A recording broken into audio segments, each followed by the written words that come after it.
So I want to thank you all for giving me the opportunity to present at this conference. I approached some of the aspects of this topic before earlier this year and IOTA conference in Yash that was this January. So some of you might have seen it on YouTube. So you might recognize some of the parts there.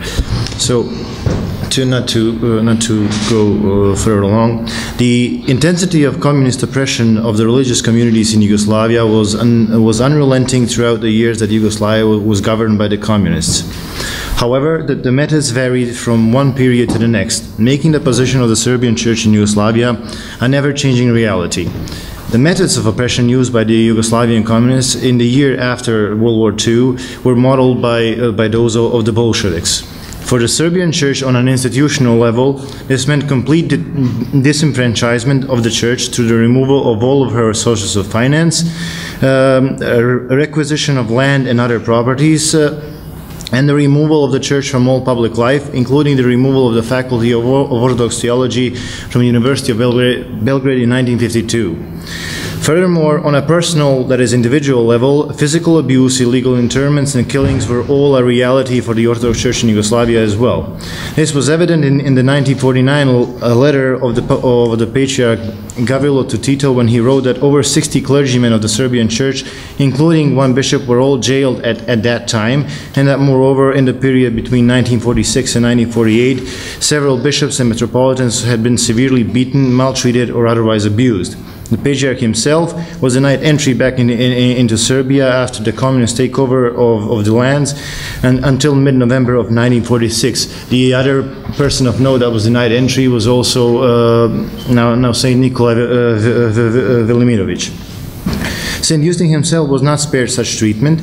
Near the end of the war, in the spring of 1945 or early 96, an armed squad of the Secret Service brutally interrupted a liturgy being led by St. Justin.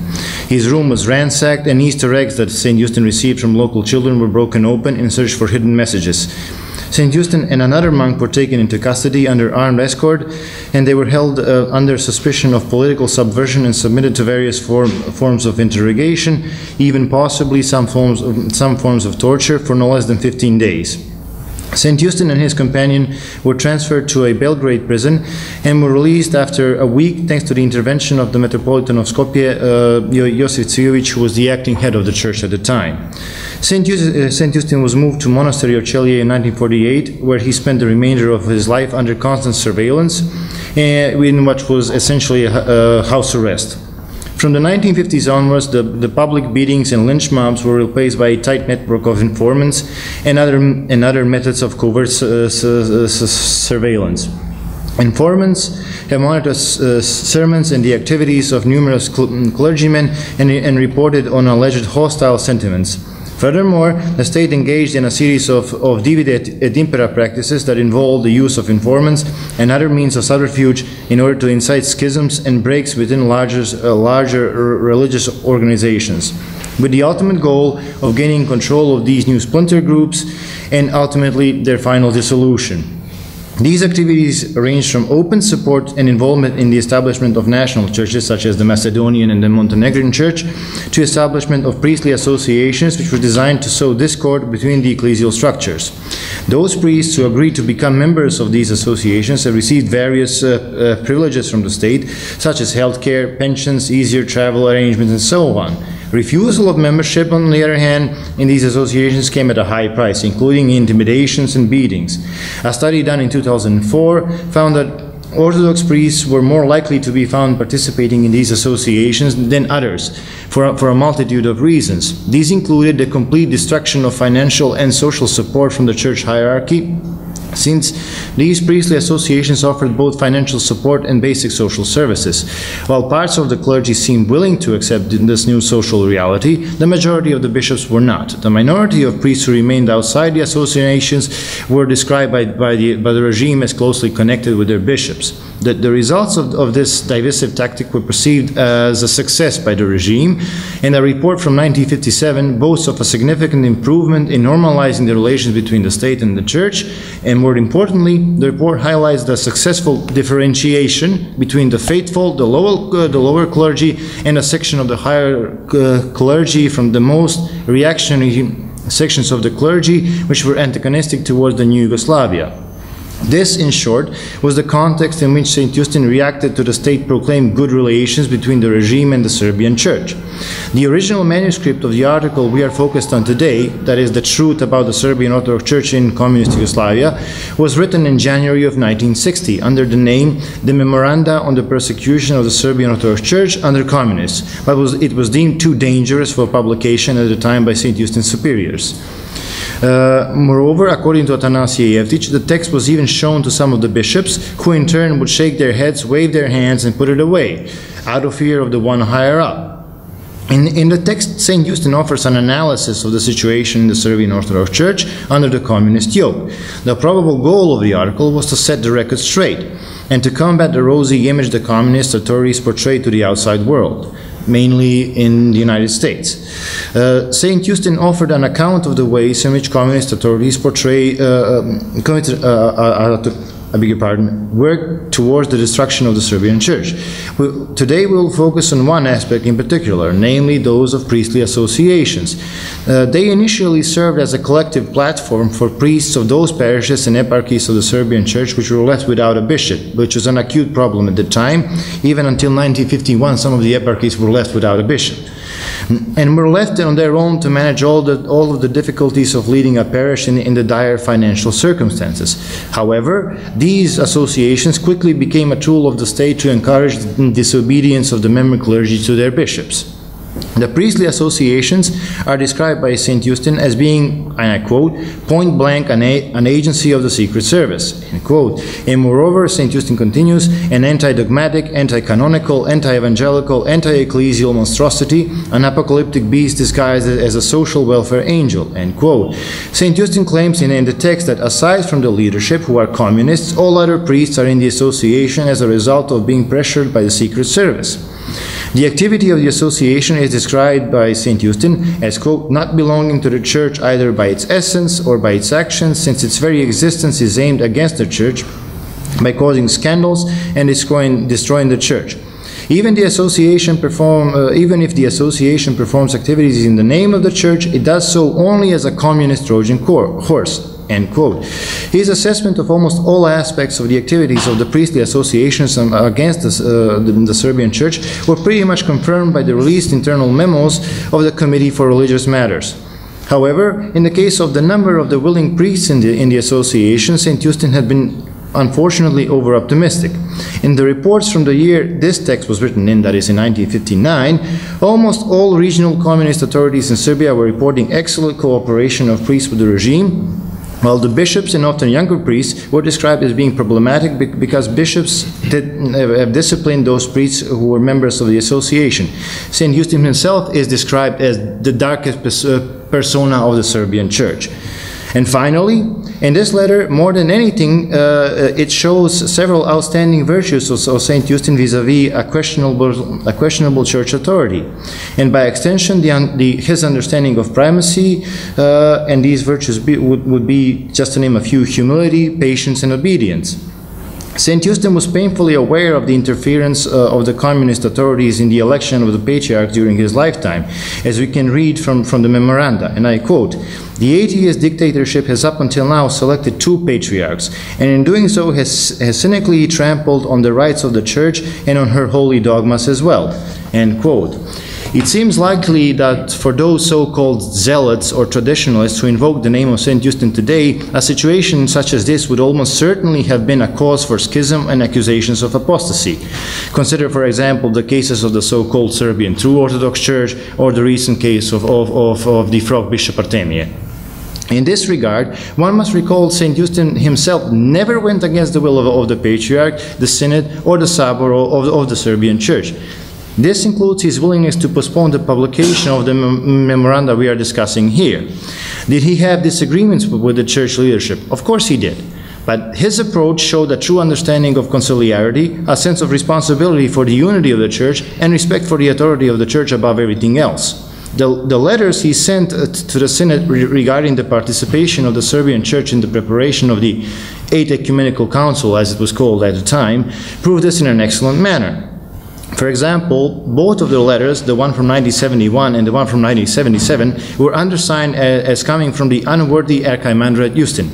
And in the 1977 letter, he calls himself, and I quote, the smallest of her servants, end quote. This may appear to be a small gesture indeed, but it proves an excellent point, since he was even during his lifetime considered one of the greatest theologians the Serbian church has ever had. Furthermore, although St. Justin held extreme reservations regarding the potential Eighth Ecumenical Council, he never publicly denounced the leadership of the church for participating in the preparatory process. Rather, he provided a prophetic voice, a voice crying out in the wilderness, if you will, and offered valid theological argumentation to his superiors as to why the time for such an event was not right. Finally, St. Justin expressed his concerns regarding an unhealthy restlessness coming from the ecumenical patriarchate, not unlike the one before, as he puts it, the Florentine treachery, meaning the Unionite Council of 1438-1439. However, he never called for any type of break with Constantinople. On the contrary, he offered his respect for the deeds and the accomplishments of the Church of Constantinople and showed understanding for, and I quote, the cross it bears, which is neither small nor simple. This is because St. Justin understood the Church to be a living organism, the body of Christ himself extended through all ages. Therefore, to work towards or incite any schism would be in invoking the name of St. Justin would be like in inflicting an open wound to the body of Christ. Regarding the theological criticism of communist regime, it could be said that this particular article is well within St. Justin's established criticism of Western Christianity and culture, some of which we heard just right now. In the first section of his memoranda, entitled On the Relationship of the Church Towards the Establishment, we find what would now be called public or political theology, namely the claim that, I quote, we must obey God rather than human beings, end quote. Does that mean that all civil authority was to be rejected? Was St. Justin an anarchist?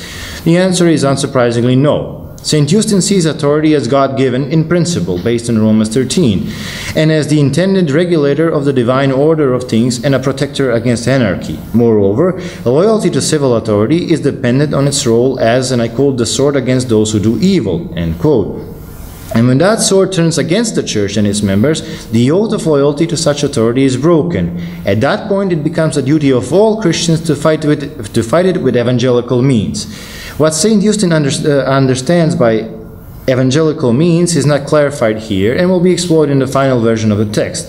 However, the text of the memoranda offers a list of 37 saints and martyrs who perished for their faith in Christ in the face of persecution as exemplars of such fighters. Therefore, it could be deduced that any type of physical or aggressive form of resistance is not implied or suggested by St. Justin. Civil authority is to be respected by the Church and its members insofar as the authority is faithful to the teaching of Christ. This is the first theological basis or first pillar of opposition to communism, since an openly atheist and actively anti-religious authority must be regarded as opposed to God and His laws. This primacy of the divine over human is very significant, especially in relation to his other writings. Near the end of the memoranda, expanding on the topic of the primacy of obedience to God over obedience to humans, St. Justin writes, and I quote, in the God-man, in his works, and in his body, the Church, God always comes first and humanity second. The Church is a theanthropic organism first and an organization second. Because of that, she, the body of the God-man, has to look, see, and measure everything by the measurements of God. Never humanly or according to humans. Always, always, always, we must obey God rather than human beings. End quote. Now, for anyone familiar with St. Justin's writings on ecumenism, this will sound very familiar. This is precisely the criticism he directs at Western Christianity and Western culture in general. Namely, that it is little more than humanism. And humanism for St. Justin is what Western Christianity morphed into as a result of the application of the model of papal primacy and supremacy, and in Protestant societies was manifest in the cult of the individual. That is to say, every human became a micro-pope and thereby the ultimate authority for himself and the world, leaving no room for Christ. Therefore, communism is guilty of the same sin as the Roman Church was, the replacement of Christ by an idol. In the case of Yugoslavia, St. Justin points to the state-endorsed atheism, namely named the dictatorship of atheism, as essentially a new state religion, and as the renaissance of pagan idol worship, within which the place of God was occupied by a new deity, the communist state. The deity is to be worshipped alongside a new pantheon of gods, including positivistic science, materialistic philosophy, etc. It could be argued on the basis of the 1977 and 1971 letters to the Synod that all of this also applies to church hierarchy as well, since for St. Justin the true source of unhealthy restlessness of the ecumenical patriarchate is the temptation of Roman absolutism, that is the papacy, which is essentially and thoroughly at odds with the conciliar nature of the Orthodox Church. And I quote, "The fate of the Church is no longer in the hands of the Byzantine Emperor or the Patriarch, nor should it ever be again. Neither should it be in the hands of any earthly leader. It should not even be in the hands of the Pentarchy or a narrowly understood autocephaly.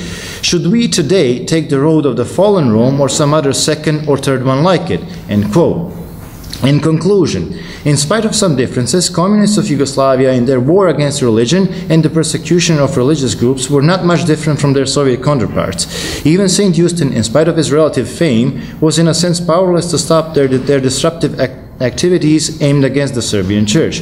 Having lived through all the stages of persecution, experienced the various clandestine ways the regime was subverting the Church, St. Justin tried to fight back in his own way. He wrote a desperate letter to those willing to listen. I presented some parts of it today, showing how St. Justin was very much aware of the regime's activities, since his observations were largely confirmed by the now available internal memos, including evidence of the communist influence on the highest levels of church authority. The full consequences for the Serbian Church of these communist machinations and manipulations are yet to be properly analyzed. What is clear, however, is that St. Justin understood church authority and the responsibility towards the well-being of the Church in a fundamentally different way than all the schismatics invoking his name today. For St. Justin, nothing would have been more repellent than a schism that is invoking his name. Regarding theological objections to communist regime, all St. Justin's arguments are derived from one major principle, namely the primacy of the divine over the human. In view of the attitude towards authority, this translates as follows. Human authority comes from submission to the authority of God. This submission to the authority of God is at the same time the legitimizing factor of human authority. Once the divine sanction has been removed, any such authority or power becomes illegitimate. Communists, according to St. Justin, were guilty of a series of major transgressions in this schema, not least of which were 1. The denial of God's existence, atheism, 2. Usurpation of God's place, idolatry, and 3. The persecution of God's faithful. Therefore, the only answer to such authority is evangelical opposition, that is, a fight with evangelical means, modeled after the martyrs of the Church. It is also in this light that I suggest that this understanding of primacy and authority in the Church should be maintained. That is, the Church leadership remains legitimate as long as it is faithful to God, that is, to God's Church. The similarity between the Church and the civil authority, therefore, is in the ever-present temptation to embrace Roman absolutism, as St. Justin calls it. The difference, on the other hand, is in the response to this phenomena in the Church and in the society. Within the Church, all issues are to be determined in a conciliar manner, with a view to its organic nature. And to use the terminology of St. Justin, and with this I will conclude, from his famous description of the Church as a living organism with her members as her cells, this would translate as, no single cell is more important than the organism. Any infection of the organism affects all of the cells equally. Therefore, the solution cannot be to separate from the organism, since the cell on its own cannot but perish. Rather, the solution is to help the organism fight the infection from within. Thank you for your attention.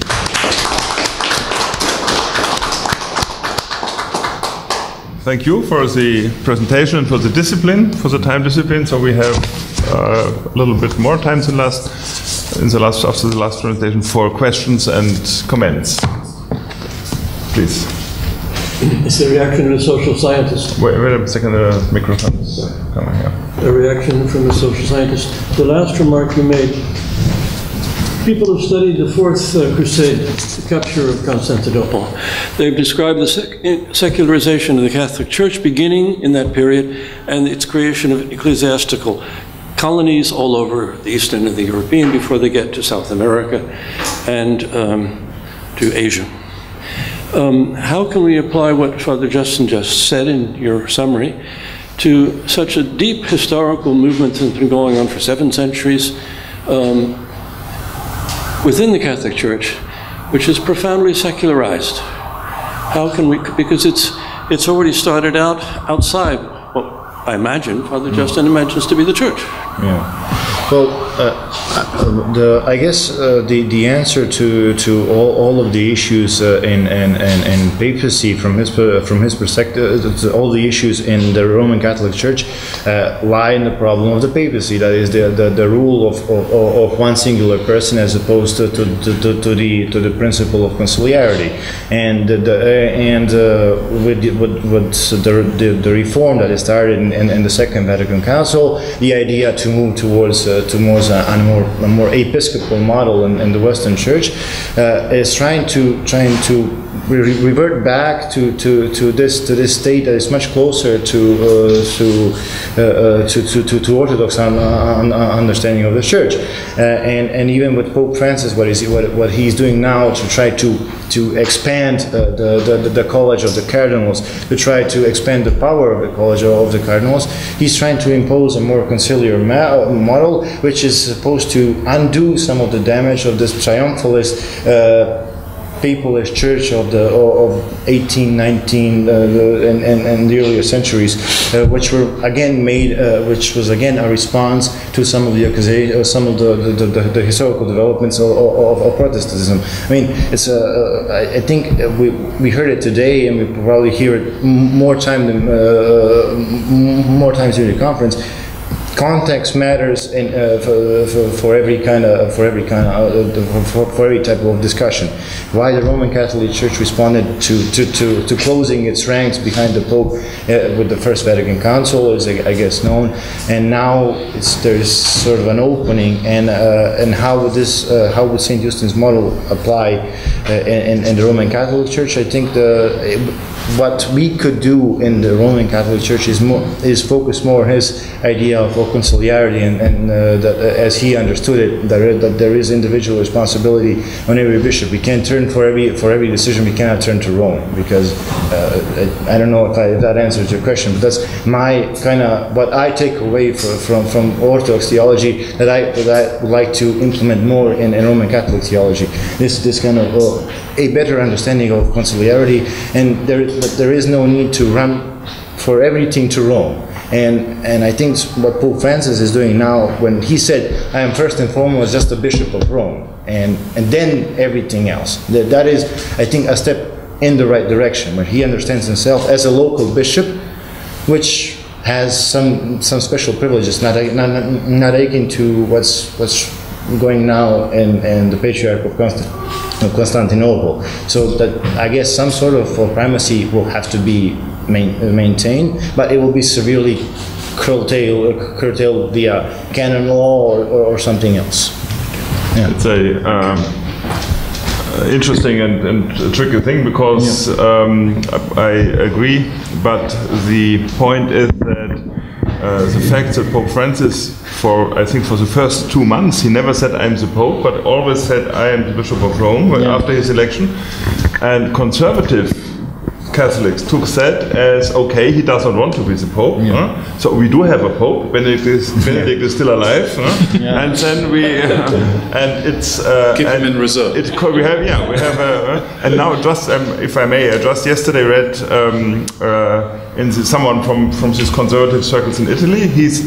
In Italy a book was published by Benedict, by Josef Ratzinger, about his relationships to Judaism, and it says Josef Ratzinger, and then the title, and then you had a facsimile of his signature, Benedict PP, Pope 16th. Yeah. And she said, okay, he did publish, he spoke never about himself as a Pope, only Pope Emeritus. Now he publishes, it means he claims again to be the Pope and so on. So everything, and it means in fact a kind of, a certain danger for the Catholic Church, yes, if you want, because, but that's not our issue now, I'm sorry for that. Thank you for the presentation. In your study of St. Justin, because if you look at Orthodox canon law, to be canonical is to follow the canons, right? Not be in communion with Rome, Constantinople, whatever. This is where we differ, right? Unity is measured by the canons. So in your research, have you found any instances where St. Justin would claim that it is correct to breach communion, to excommunicate someone, to sever from a local church, a local bishop? Well, regarding this, no. I mean, but regarding to this, with the research about communism, I haven't reached that far. But my goal was to look for what did he try to use canons against the church. But I think to use canons against the church would be again unacceptable, because canons are part of tradition, and tradition was formed in the church. And to use canons against the church would be like trying to use the Bible against the church. It's a two-way street, but at the beginning of everything is church, which formed the tradition. So it's really a question about the tradition versus the church. So it's because my understanding is that the church is the church as long as it follows the canons, right? So it's like a both street way, you know. Like if the church abandons the canons, the holy canons of the 7 ecumenical councils, in the Orthodox case, it's not the church. So that's why I just wondered if he at some point ever reached a point where, you know, but thank you. But in this case, where a patriarch was, I guess, pre-selected or was favored by a specific type of government, I don't think that really breaches the canons, because the way some of the patriarchs were elected during the Ottoman Empire doesn't really differ that much. I mean, there was an even a sum of money that was paid to the Sultan by a party that was behind a certain patriarch, and these were all canonical patriarchs. So I don't think that's the way a certain patriarch becomes elected doesn't affects his canonicity. I think what shows the greatness of St. Justin that he leaves room for grace. That person was elected, and he received the grace of the order of bishops. Therefore, something might happen which is out of the planning and out of the wishes of a communist authority or of a sultan or whoever the civil authority intervening might be. I agree, and just to add, and I think even St. Justin and Vladika Nikolai would say that persecution can be equally a gift from God, you know. So even if the church is persecuted, it might as well just be what it needs to survive. And I think in line of Serge's thinking, of his Justin's thinking would be not so much the idea to excommunicate someone, but the idea this person has divided himself from the church. So it's not an active thing, but he simply Since I don't see any more questions, then we can go in good schedule to the third presentation. Thank you very much. And